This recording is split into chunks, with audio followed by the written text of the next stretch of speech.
Hai, dengan saya Chris dari Triple AFX Indonesia. Hari ini saya akan membuat analisan market mingguan perdagangan 5 Februari mendatang. Jadi pada hari Senin kita melihat Ketua Fed Powell berbicara di sebuah konferensi.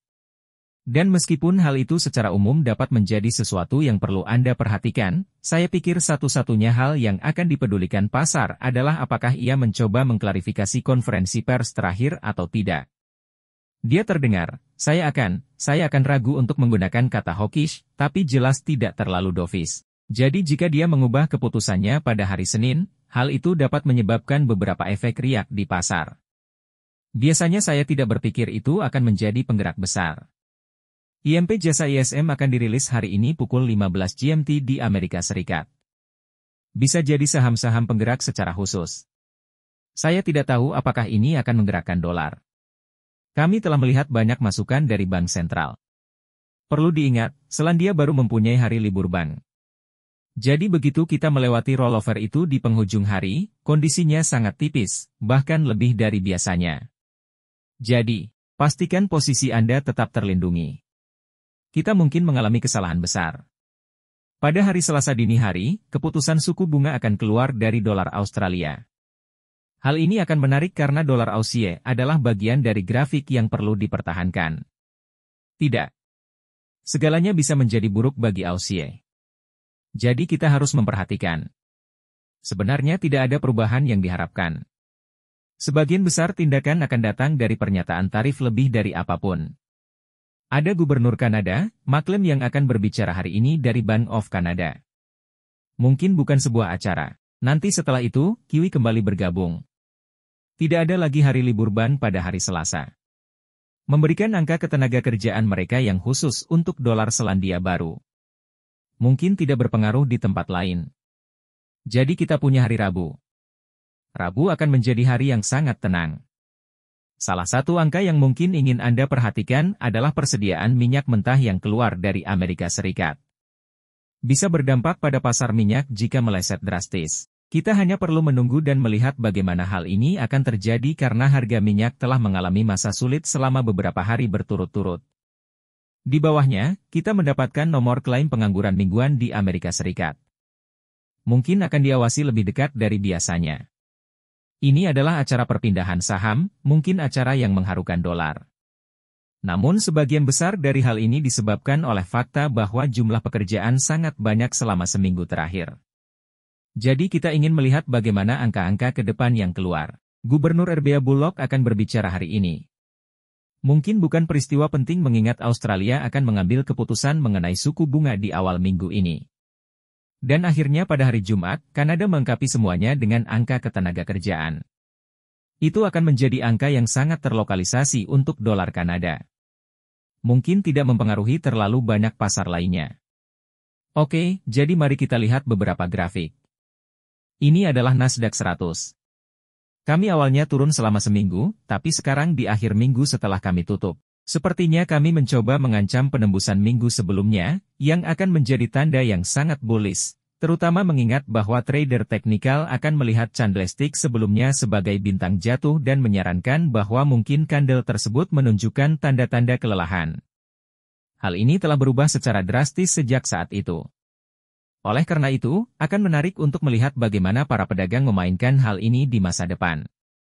Saya rasa kita tidak punya situasi di mana Anda bisa menjual pasar ini. Saya pikir kemunduran apapun akan dilihat sebagai peluang pembelian potensial. Emas seperti yang Anda lihat, sangat berombak selama seminggu. Apakah mendapatkan kembali beberapa kerugian pada hari Jumat yang sangat buruk setelah laporan pekerjaan? Saya masih berpikir emas adalah peluang beli saat turun. Kapanpun Anda mendekati level $2.000 ini, 2075 di atas adalah area resistensi. Kita akan lihat bagaimana hasilnya.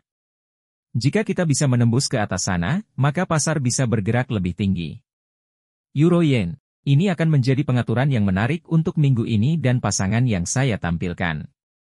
Beberapa hari yang lalu dalam analisa harian sekitar 159, 158, 80. Ada support. Kami telah mundur. Kami sudah terpental. Kami akhirnya membentuk hammer di grafik mingguan. Saya rasa ini tidak ada hubungannya dengan euro. Dan saat ini semuanya ada hubungannya dengan yen Jepang.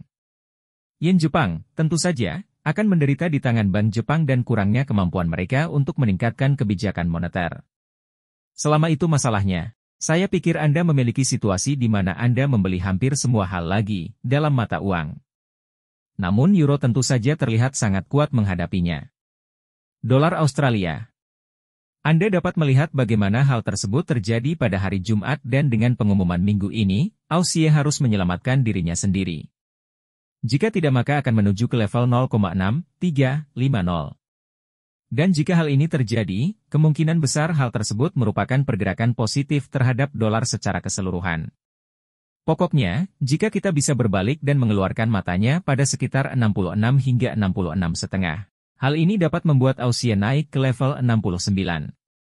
Mungkin keputusan atau pernyataan suku bunga dapat mewujudkan hal tersebut. Kita harus menunggu dan melihat. Tapi yang jelas ada potensi pergerakan besar minggu ini. Euro sangat mirip dengan Aussie. Jadi, pada hari sebelumnya saya melakukan analisis harian terhadap euro. Kami sedang melakukan konsolidasi di sini pada grafik harian, namun terlihat agak lemah. Saya pikir itu mungkin akan menjadi kenyataan dalam jangka panjang. Kita harus menunggu dan melihat, tapi sebagian besar hal ini mungkin disebabkan oleh minyak.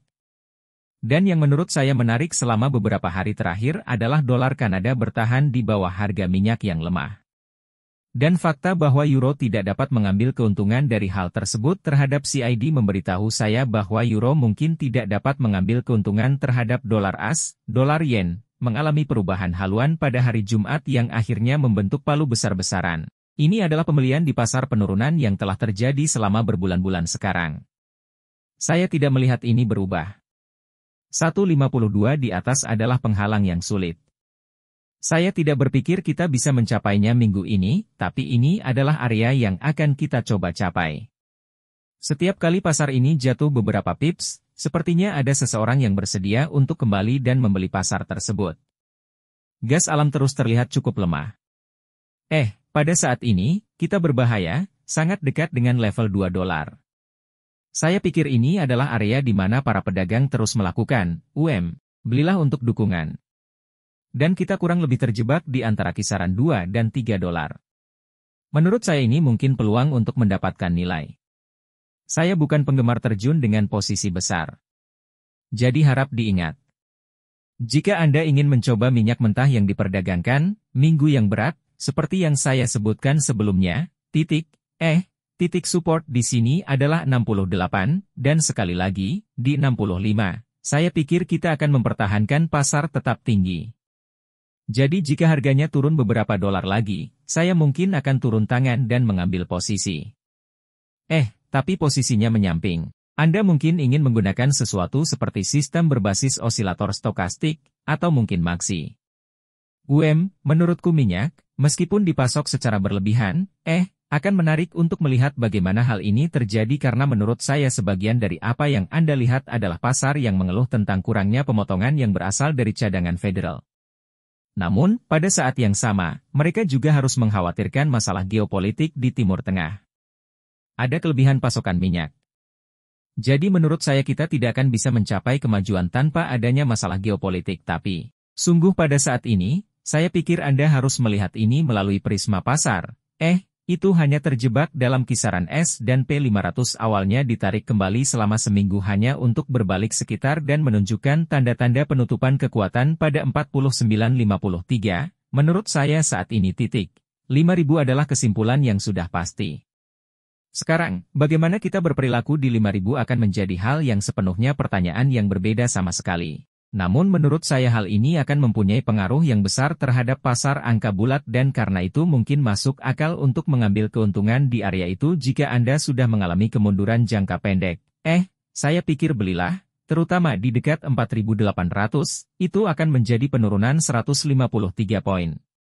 Dan hal itu tidak mudah dilakukan di pasar saat ini. Jadi kita akan lihat apakah itu benar-benar bisa terjadi. Tren yang cukup jelas. Jelas kita pada dasarnya berada pada titik tertinggi sepanjang masa.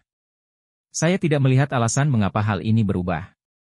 Setidaknya belum. Kami memang mendapat sedikit ketakutan pada hari Jumat karena suku bunga melonjak lagi, namun kami telah berbalik dan membeli kembali seperti yang Anda lihat.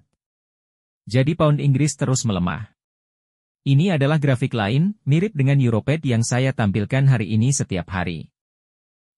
Analisis bahwa kita hanya terjebak. Dan saya pikir itu akhirnya menjadi tema di sini sampai sejujurnya, itulah satu-satunya cara untuk menggambarkannya.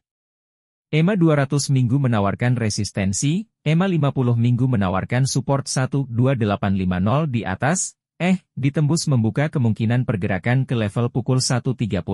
Level 1,26 yang ditembus di bawahnya akan membuka pergerakan ke 1,25 dan EMA 50 mingguan. Saat ini, sepertinya kami sedang mencoba mencari alasan untuk membeli atau menjual salah satu mata uang ini.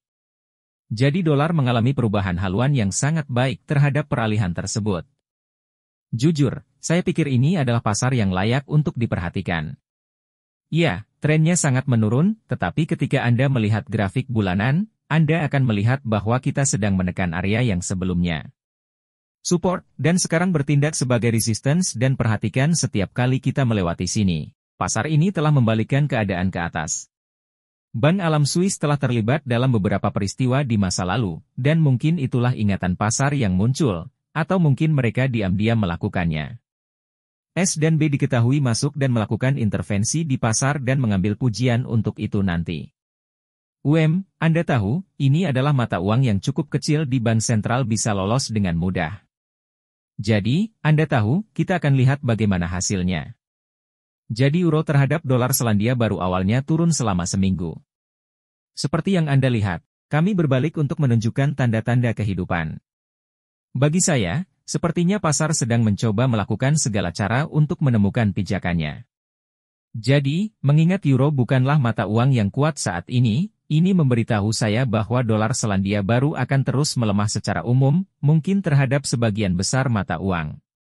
Ini memang terlihat seperti pasar yang didukung oleh EMA 1,76 dan 50 mingguan, dan jika kita bisa menembus di atas titik tertinggi minggu sebelumnya, saya pikir pasar ini bisa mencapai setinggi 1,83, mengingat cukup waktu di sini. Pound Inggris terhadap yen Jepang, ini lebih merupakan kelemahan yen Jepang. Ingat bahwa grafik pound Inggris ada di sana sementara dolar AS tidak bergerak kemana-mana? Ya, tidak ada masalah terhadap yen. Jadi saya pikir pada akhirnya, satu kebenaran yang ada di pasar adalah bahwa yen Jepang terus dijual. Perlu diingat, ini juga merupakan pasangan mata uang berdasarkan selera risiko. Jadi ketika selera risiko meningkat, apakah pasangan ini juga mengalami penurunan? Begitu juga dengan pasangan EMA 50 mingguan ini di dekat, satu level 78,5 adalah lantai Anda. Saya tidak berpikir kita sampai di sana. Saya pikir kita mungkin berhasil menembus ke atas minggu ini, tapi kita harus menunggu dan melihat. Jika pound menguat terhadap dolar AS pada grafik itu, saya tunjukkan kepada Anda sebelumnya, pasti akan terjadi di sini. Jadi awasi itu. Minggu ini mungkin akan sedikit sulit dalam hal volatilitas, karena hanya ada beberapa hal yang menggerakkan pasar dan hal tersebut tampaknya sangat spesifik. Jadi seperti mata uang, misalnya, ada divisi suku bunga Australia pernyataan tarif mungkin berdampak pada beberapa pasar lain, tapi itu akan dilokalisasi. Anda tahu, lapangan kerja di Kanada akan bersifat lokal, dan lain-lain, dan sebagainya. Jadi mungkin ini adalah jenis minggu dengan tren rendah. Sepertinya kami mencoba mengambil lebih banyak risiko. Jadi simpanlah hal itu dalam pikiran Anda. Hal ini bisa berdampak besar pada apa yang terjadi selama 5 hari ke depan. Seperti biasa, berhati-hatilah dengan ukuran posisi Anda dan pastikan Anda menghentikan semua.